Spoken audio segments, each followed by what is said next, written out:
purpose of this presentation is to address a number of misconceptions regarding dyslexia. These tend to be so prevalent in education and in the population at large. Some of them I want to address because they have the potential to derail proper instruction and intervention. So I hope it's something that you're not only going to watch but potentially share. All right. The recommended reading to supplement this presentation on this slide that you see here are Overcoming Sally Shaywitz and two websites.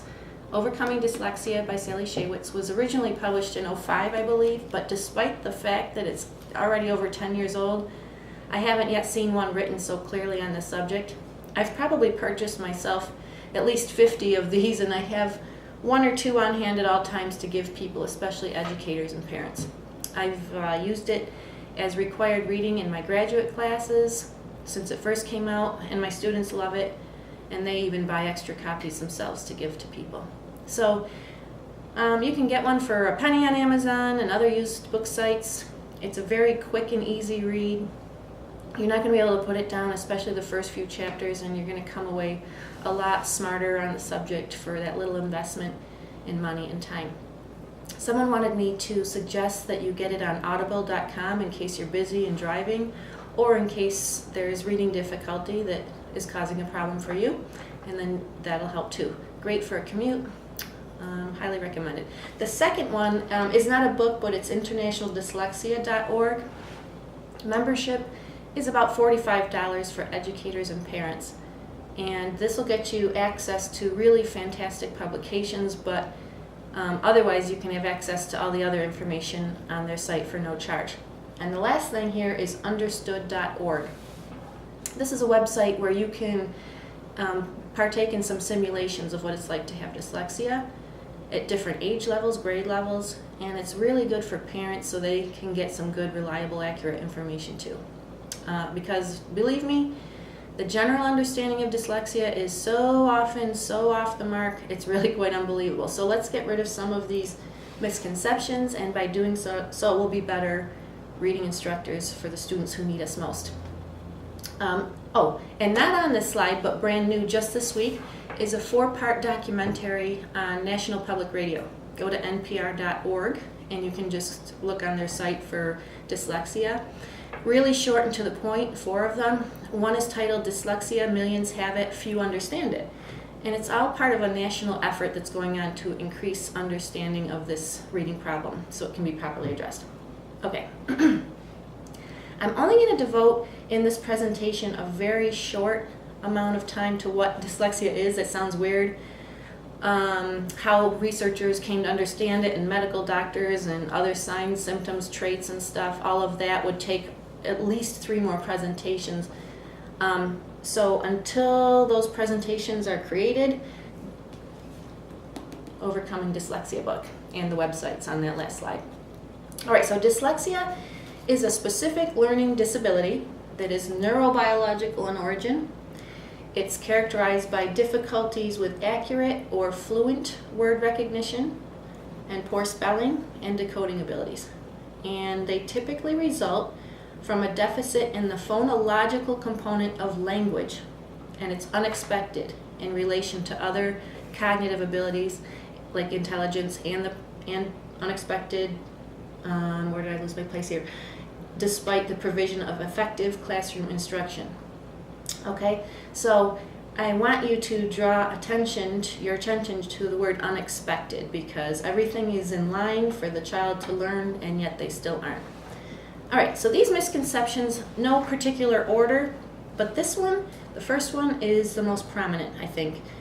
Everyone seems to equate dyslexia with saying words backwards. It's a big joke. You know, this misconception, though, it couldn't be farther from the truth.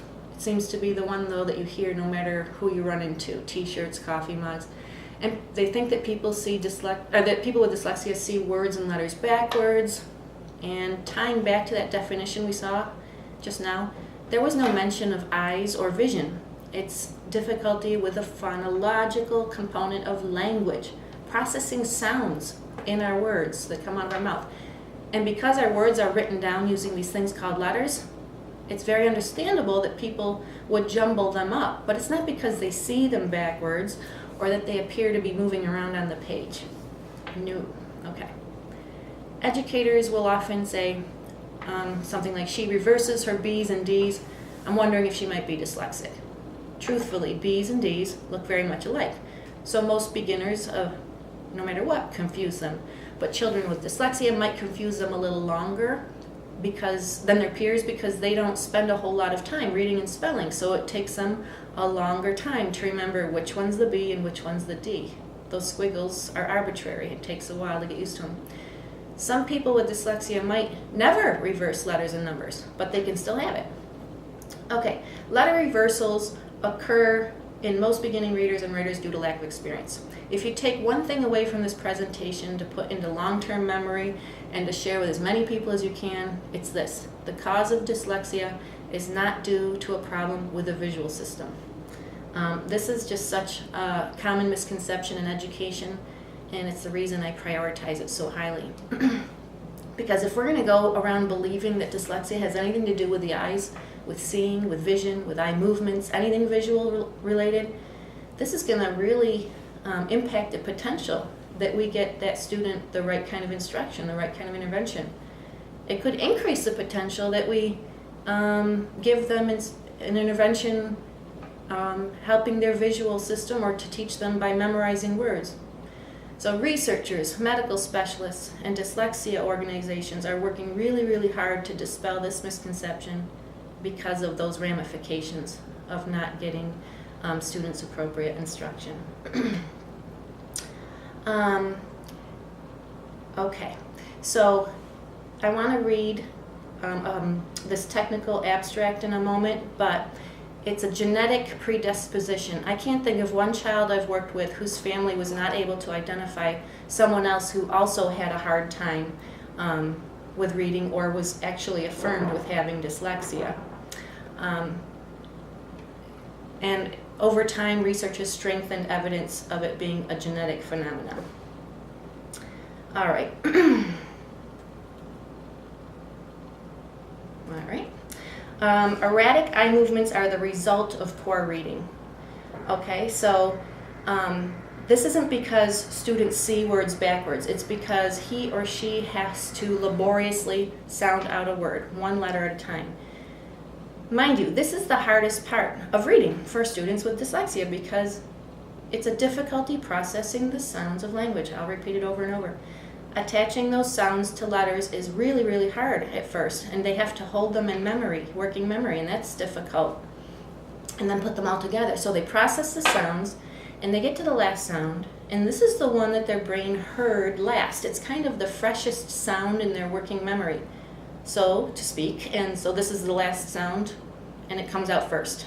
And often the earlier letter sounds that they just read might not even be the same ones that were in the word. So reading lip might come out as pill, or it might come out as pick. So this reveals to us how hard it is to transform those letters into sounds, process them accurately, retain them, and so on.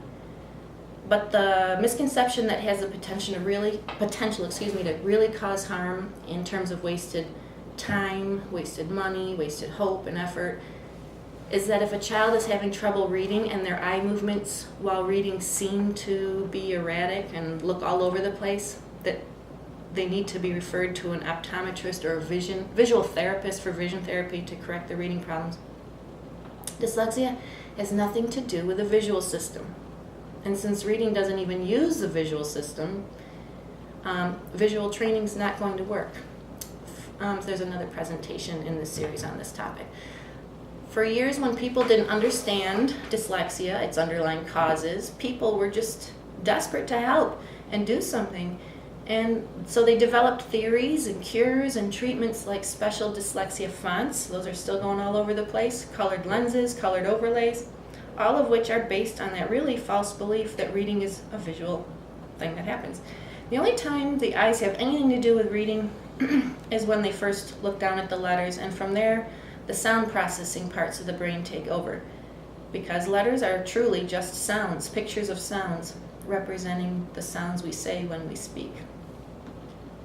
So here's that abstract from the Joint Policy Statement put out by the American Academies of Pediatrics, Ophthalmology, Pediatric Strabismus, and so on, and certified orthoptics, hard words to say. And they're working really hard to dispel the thing that dyslexia has to do with vision. It says, vision problems can interfere with the process of reading, but children with dyslexia or related disabilities have the same visual function and ocular health as children without such conditions. Currently, there is inadequate scientific evidence to support the view that subtle or visual problems cause or increase the severity of learning disabilities. Because they're difficult for the public to understand and for educators to treat, learning disabilities have spawned a wide variety of scientifically unsupported, vision-based diagnostic and treatment procedures. Scientific evidence does not support the claims that visual training, muscle exercises, ocular pursuit and tracking exercises, behavioral, perceptual vision therapy, training glasses, prisms, and colored lenses and filters are effective direct or indirect treatments for learning disabilities. There is no valid evidence that children who participate in vision therapy are more responsive to educational instruction than children who do not participate. Wow. So I recommend going down to that website shown here, printing out a copy of this policy statement, PDF, and always have one on hand to give people who are really entrenched in the belief that vision training will help reading. Okay, thanks for putting up with that one. A belief that it's impossible for people with high intelligence to not be dyslexic is not correct. For many years, that's how reading disability was determined. An IQ test was given to determine intelligence, and reading achievement tests were given to determine how well someone read. And if there was a huge discrepancy between the two, that would indicate, hey, this child is really intelligent, yet not reading well. And that's what would lead to the provision of special ed services. But think about it, since dyslexia is neurobiological, since it's a brain that's just wired differently, when the brain is being formed in utero, you're going to see people with dyslexia who are tall, who are short, who have straight hair, who have curly hair, who can curl their tongue and wiggle their ears. And some people's brains are just wired in a way that makes it hard for them to notice or manipulate or process our sounds and our speech. This is what reading is. And so naturally, they're going to differ in their height, in their hair, and how much intelligence they have. It occurs at all levels of intelligence. Another misconception is that more boys than girls have dyslexia. And right here on this same slide is a similar misconception, that dyslexia occurs more frequently in students from disadvantaged backgrounds. Interestingly, one could walk down a hallway and find someone who is under the impression that the opposite is true, that dyslexia occurs more frequently in students from advantaged backgrounds. So we have all kinds of beliefs, and they all are not really correct. This should flow from the last one about intelligence, this slide. So height, hair curl, tongue curling, intelligence doesn't matter. Boy, girl doesn't matter. Advantage, disadvantage background doesn't matter. None of those things can matter because it is just brain wiring in the area of the brain processing those sounds, speech sounds on the left side of the brain. So it doesn't matter if that brain belongs to a female or a male, someone rowdy, someone reserved, someone whose family or in community are well off or in need. It's brain wiring. And it happens before we're even born. Just like brain wiring that we use for many other things in life. This one just happens to affect reading. Okay. In my experiences, the beliefs that dyslexia is curable or that it can even be outgrown is a misconception that you run into from time to time. Not all the time, but sometimes. And some people equate it with something like an issue with articulation. So a child who, say, lisps would go to a speech therapist, and the rest of their remaining years they no longer lisp. Dyslexia doesn't work this way. And before we go to the fact slide that goes to this one, I want to add another common misconception you hear all the time.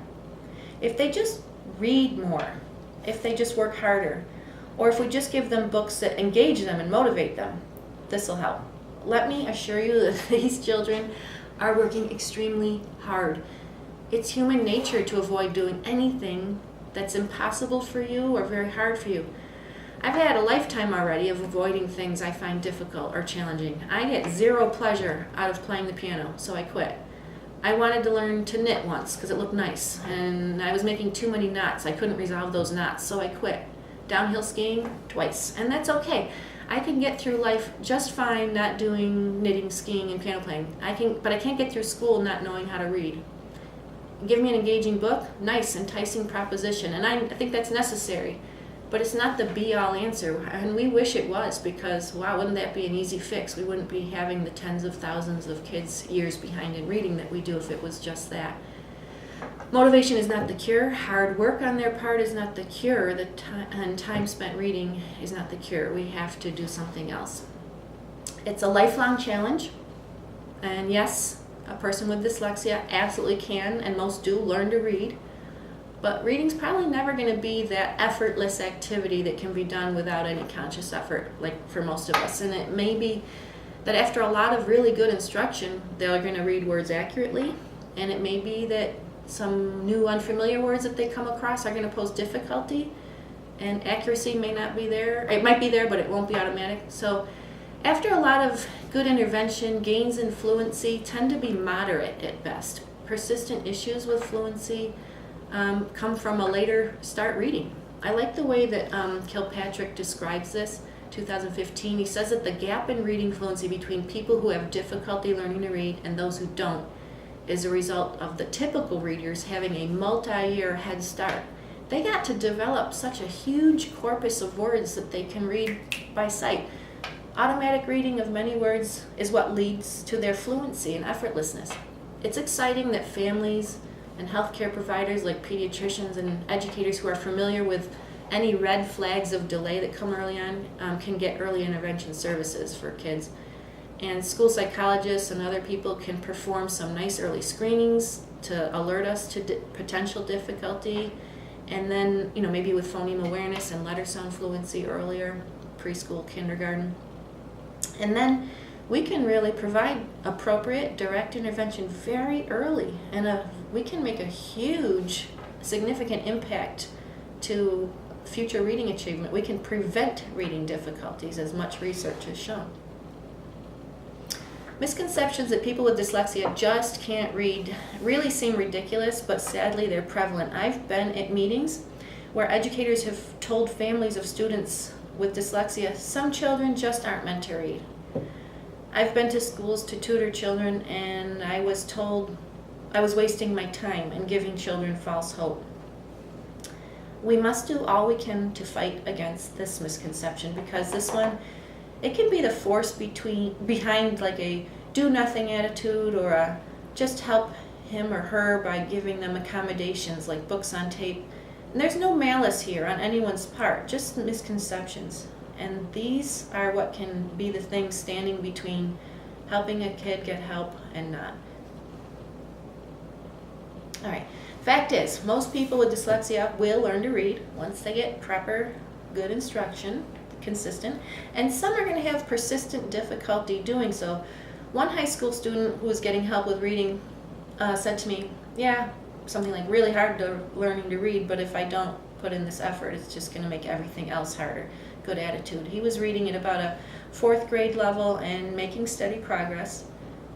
Others who we can catch early and help, again, consistently might reach a really capable level of reading, but again, due to the late start and slower growth compared to the peers, the difficulties in reading might persist.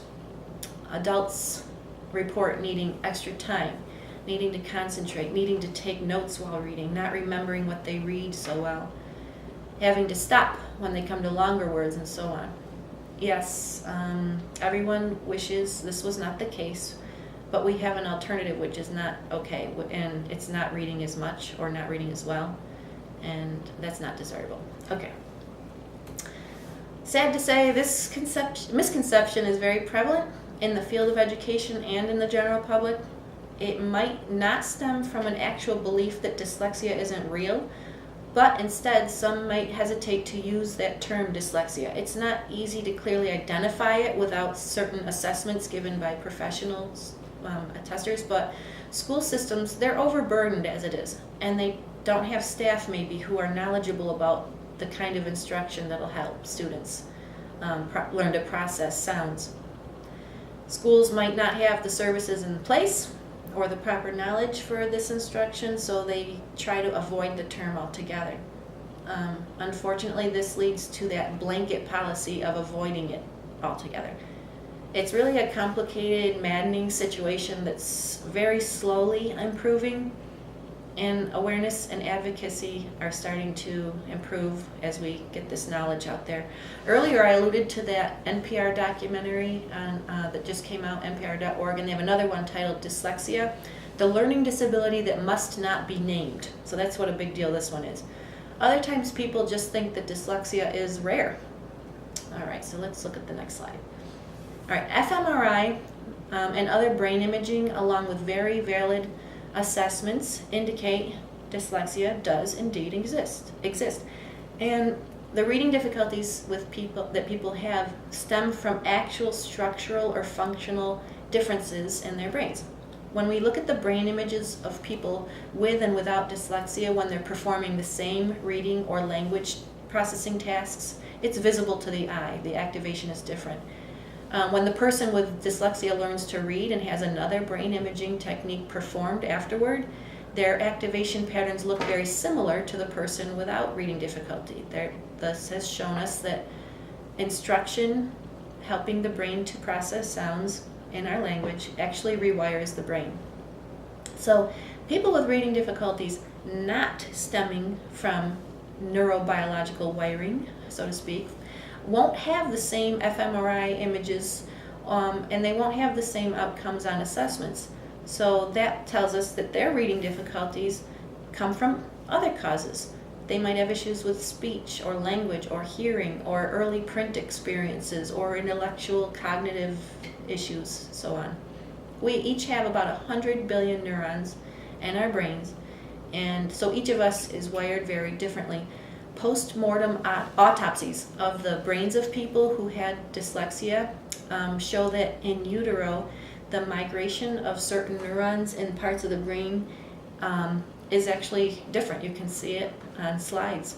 Many of the neurons appear farther out than they should be. So remember, for reading rather, dyslexia is neurobiological. It's a reading difficulty caused in the brain that makes that language processing very, very hard.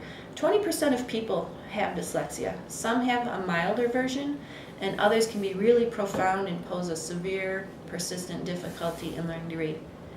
Again, like all these conditions we have as human beings, it occurs along that continuum, mild to severe. All right.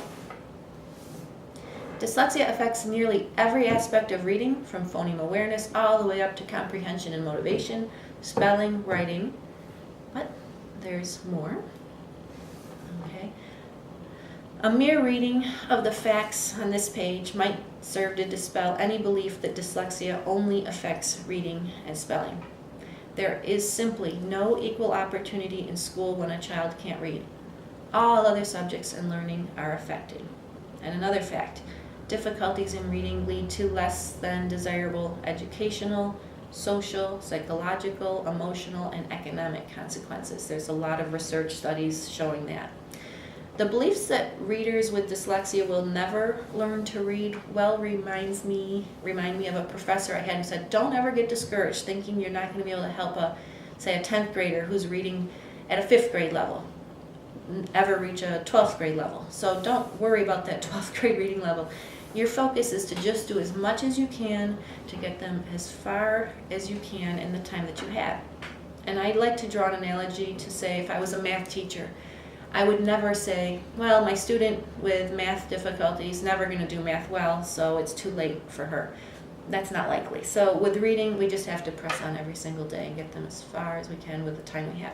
Key message here, sooner the better. Another stubborn misconception is that reading is a developmental process where some kids are just late bloomers.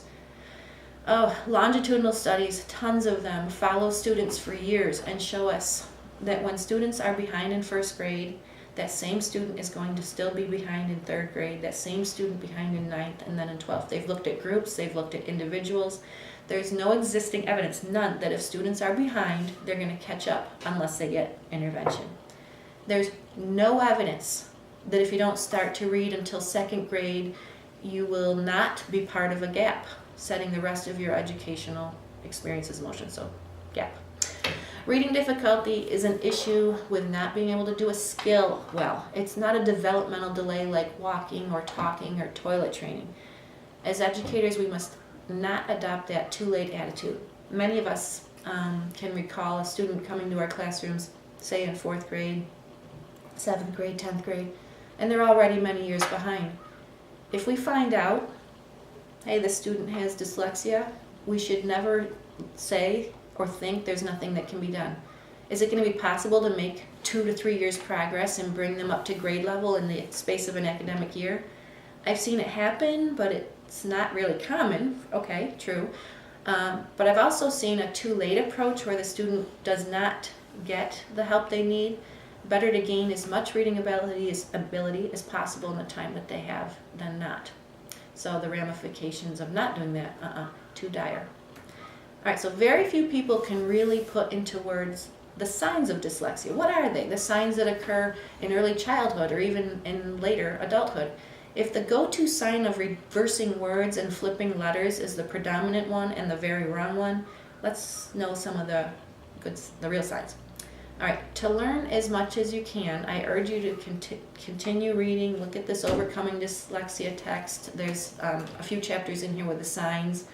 Good, reliable websites like Dyslexia Association. And then this is a new text, Dyslexia Advocate, by Sandman Hurley. Fantastic. If you're a classroom teacher and you now know that approximately 20% of people have dyslexia, you can be really sure that chances are really good that each year you're going to have at least one student who has dyslexia.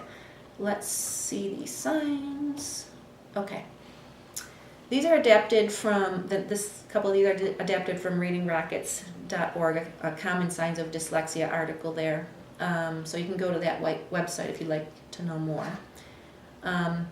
If a child has a number of these potential signs, it's good to consult a pediatrician or a speech-language specialist if they're younger than school age, because referring for early intervention can be fantastic this way. It'll really help fix things. If the child is school age, a school psychologist or licensed private psychologist with specialization in this kind of assessment is a good route to go. Notice, by the way, how many of the signs on this list are related to language and sounds. And this makes perfect sense considering that's what it's all about, that whole language processing thing. All right, a few more signs common for kindergarten to grade 4. And of course, these appear after grade 4 as well. They aren't cut off at grade 4. Okay. And the signs on this slide are taken from page 161 of Overcoming Dyslexia.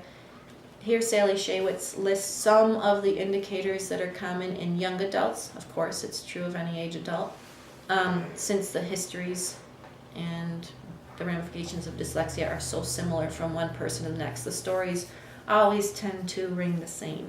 They always seem similar. Okay, so this presentation could easily be 100 slides and 20 hours long. This was just a mere beginning look at the prevalent myths or misconceptions, and I chose the ones that were in here because of the large base of evidence that is available to debunk each of them. So I would ask you to always keep in mind that a student with dyslexia is painfully aware from a very, very young age that something's not right, something's going on. They see, they hear, they see and hear their peers raising their hands, volunteering to read, rhyming with ease, taking books from the library, bringing them back the next day and getting more. They see them moving ahead without them in a number of ways. It's so excruciatingly painful, understandably, but less easy for me and many others to understand is why this child retreats in an effort to disappear or begin acting out with behavior issues. They can become sullen, they're afraid. There's despair, they become disruptive, they distract from their learning difficulty at any cost. They're ashamed. They have nothing to be ashamed of though, because they didn't do anything wrong. School is a place they went to learn to read, and they are supposed to act smart, and when they're not getting it, it's natural for them to bury it. And we have to be alert, open, responsive, supported, and trusted, and say, I see you're having a problem. Don't worry, it's common, you're not alone, and I'm going to help you. I'm not going to tell you to try harder, I'm going to teach you. And this is the message that will reassure them. I want you to watch 2 videos on YouTube when you have time. Voices and Faces Literacy in San Diego. It's a tearjerker, a set of testimonies from adults who never learned to read until very recently. And you're going to begin to appreciate that level of shame and secrecy involved. Their own families didn't know. And see what it took to read. And it tells us that they could have learned to read when they were younger, but they were never taught. And there's also a really good TED Talk by Tim Conway. He's a neuropsych expert in dyslexia, and he presents fact after fact on the research of dyslexia, challenges people to consider what dyslexia is and how it should be taught. So it's mixing oil and water so everyone learns to read. Start with the International Dyslexia Association and other organizations who are seeking to build this awareness. I say become a change agent. Find someone in your building, a colleague, to read with and learn. Be alert to the news on legislative efforts that are currently at state and federal levels that are aiming to support dyslexia research, dyslexia training for teachers. Many states already have this law going. And for the educational rights of students with dyslexia. So I hope this short glimpse will play a part in advancing your knowledge about it. Okay, thank you.